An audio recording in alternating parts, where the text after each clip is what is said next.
Greetings of the day, friends.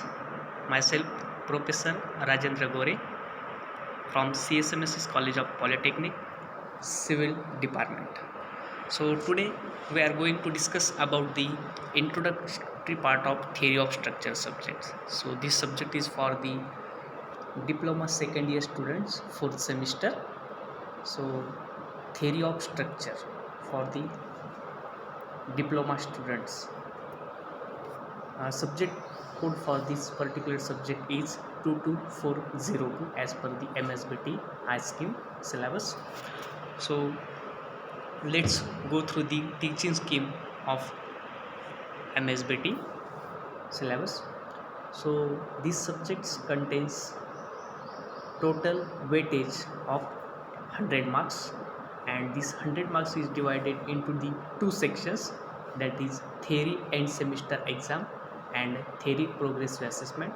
So the end semester exam have the total weightage of 70 marks, and in which we have to, for the pass this particular subject, so minimum marks is 28 marks, and the progressive assessment for the 30 marks, and this 30 marks is again divided into the two sections, that is 20 for the mid-sem exam, that is class test, average of these two class test, and 10 marks for the micro projects. So the total weightage is 100 marks for this particular subjects. So let's go through the course outcomes. Course outcome means what? The point or what the content we have to learn from these particular subjects. So total 6 course outcomes. So each course outcome, for attaining each course outcome, we have to given the 1 unit for each course outcome. So we have to outcome, the first course outcome for this particular subject is analyze the stress induced in vertical member subjected to direct and bending loads. So we have to analyze the vertical members, that is column, dam, etc., for the direct and bending loads. So we have to analyze these vertical members against the direct and bending loads. So we have to find out in this particular unit is direct stress, bending stress, the section modulus, etc. Then second course outcome of this particular subject is analyze the slope and deflection in beams under different loading conditions. So we have to analyze the slope and deflection for the various beams and various types of loading conditions. Then third course outcome for this subject is analyze end moment of fixed beam. So we have to find out the fixed end moments by using various methods. Then fourth outcome of this particular subject is analyze the continuous beam under different loading condition using principle of three moments. By using principle of three moments, we have to analyze the continuous beam. We have to find out the reactions and fixed end moment of the continuous beam by using the principle of three moments. Then fifth course outcome or fifth outcome of this subject is analyze continuous beam using moment distribution method under different loading conditions. We have to analyze the continuous beam by using also moment distribution method. And the last outcome is evaluate the axial forces in member of simple truss. We have to analyze the simple truss. We have to find out the axial forces in the member of simple truss. So these are the 6 outcomes of these subjects. Then first go through the first unit. So unit first is direct and bending stresses. The total weightage of this particular unit is 14 marks as per the MSBT syllabus. So course outcome for this particular unit is goes through the analyzed stresses induced in vertical member subjected to direct and bending loads. So we have already seen that. So unit outcomes from this unit, we have to, what kind of outcome we have to learn from this particular unit. So first is compare stresses developed due to axial loads and eccentric load in the given situations. We have to compare the stresses, which kind of stresses develop in axial load and eccentric load, what the difference between the axial loads and eccentric load, and what the stresses, nature of stresses develop in the vertical member. Then second one is evaluate resultant stresses at the base of given column and chimney under given loading conditions. We have to find out the resultant stresses at the base of column and chimney.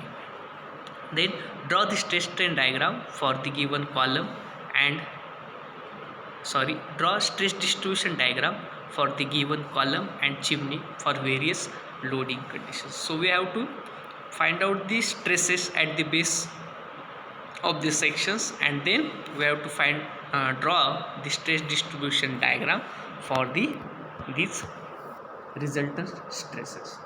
Then calculate the limit of eccentricity and core of given sections. So we have to find out the limit, maximum distance at which the zero eccentricity is considered.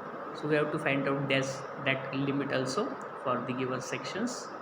Then analyze stress in given dam for the given loading conditions. We have also find out the stresses in the given dam sections, that is rectangular dam, trapezoidal dam, and we have to find out the resultant stresses at the base of the dam, and then draw stress distribution diagram for the given dam sections, and also find out the stress distribution diagram for the dam sections also.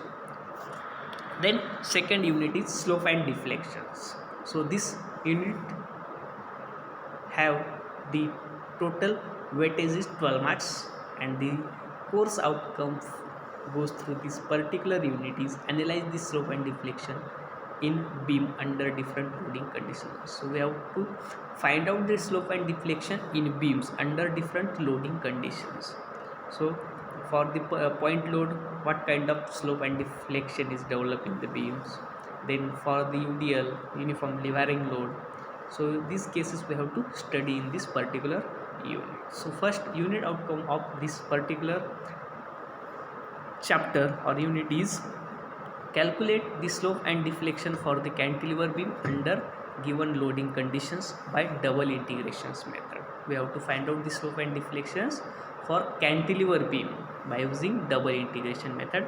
The second one is determine the slope and deflection for the simply supported beam under given loading conditions by double integrations method. So for the cantilever beam and for the simply supported beam, we have to find out the slope and deflection. Then find the slope and deflection for cantilever beam under given loading conditions by Macaulay's method. So by using Macaulay's method, also we have to find out the slope and deflection, and also for the simply supported beam. Then third unit is fixed beam. So this unit is for the 8 marks, and the COs of this particular unit is analyze the end moments of fixed beam. We have to find out the fixed end moments in fixed beam. So first unit outcome of this particular unit is explain the effect of fixity in the given beam sections. So what kind of effect generally happens in the fixity or in simply supported conditions? We have to differentiate between these two conditions. Then calculate the fixed end moments for the given beam subjected to given point load. Then we have to find out the fixed end moments for the point load. Then determine the fixed end moments for the beam subjected to UDL over entire span by first principle. Then find the moments and reactions for fixed beam under given loading conditions, and then draw the shear force and bending moment diagram for the given fixed beam using given data. So we have to analyzing this beam, that is reaction, fixed end moments, then plot the shear force and bending moment diagram for this given fixed beam. Then fourth unit is continuous beam, and the weightage of total is 12 marks for these units.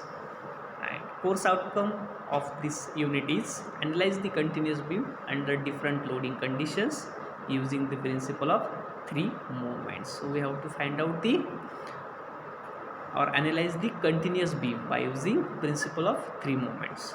Then first unit outcome is explain the effect of continuity in the given situations, then draw the deflected shape of continuous beam subjected to given load and end conditions, and then explain Clapeyron's theorem of three moments used for the analysis of given continuous beam. Analyze the continuous beam under given loading conditions using Clapeyron's theorem of three moments, and draw shear force and bending moment diagram for the given continuous beam using given data. So these we have to analyze the continuous beam by using this condition, that is Clapeyron's theorem, three moments theorem, etc. Then fifth unit is moment distribution method. So this also is method for the analyzing the continuous beam, that is Clapeyron's theorem, three moments theorem, moment distribution theorem. These are the methods to analyze the continuous beam, yes. Then fifth unit moment distribution method, and 12 marks weightage for this particular unit. Analyze the continuous beam using moment distribution method under different loading conditions. So we have to analyze the continuous beam by using the moment distribution method in various types of loading conditions, that is point load, UDL, uniformly varying load, etc. So first unit outcome of this unit is explain the moment distribution method used for analyze the given intermediate beam. So what is mean by moment distribution method? Basic principle of this method we have to learn. Then apply moment distribution method to analyze the given continuous beam having same moment of inertia for the given conditions. So we have to analyze in two ways, that is when beam have subjected to same kind of moment of inertia or different kind of moment. Both cases we have to solve in this particular chapter. Then apply moment distribution method to analyze given continuous beam having different moment of inertia for the given condition. Yes. Then plot shear force and bending moment diagram for continuous beam using given data. Then identify the type of given portal frame with justification. Then plot shear force and bending moment diagram for the portal frame using given data. So also we have to analyze the portal frame and draw the shear force and bending moment diagram for the portal frame also. Then last sixth unit is simple trusses, and this unit goes through the total weightage of 12 marks. The course outcome of this particular unit is evaluate axial forces in the member of simple truss. Then unit outcome of this unit is select the type of truss for the given situation with justifications. So we have to learn about the type of trusses and the applications in which type of trusses is suitable.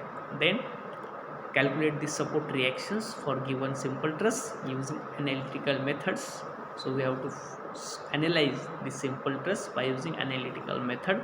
Then calculate the axial forces for the given simple truss using method of joints or method of sections. These are the methods to analyze the simple truss. Then calculate the axial forces for the given simple truss using graphical method also. So analytical method, method of sections, and graphical method, this method we have to learn from this particular course outcome or unit. So friends, these are the introductory part of the theory of structure subjects. So from the next lecture we have start from the first unit, that is direct and bending stresses. So today's lecture will conclude here, and the from the next lecture we have start from the first unit. So okay, thank you very much.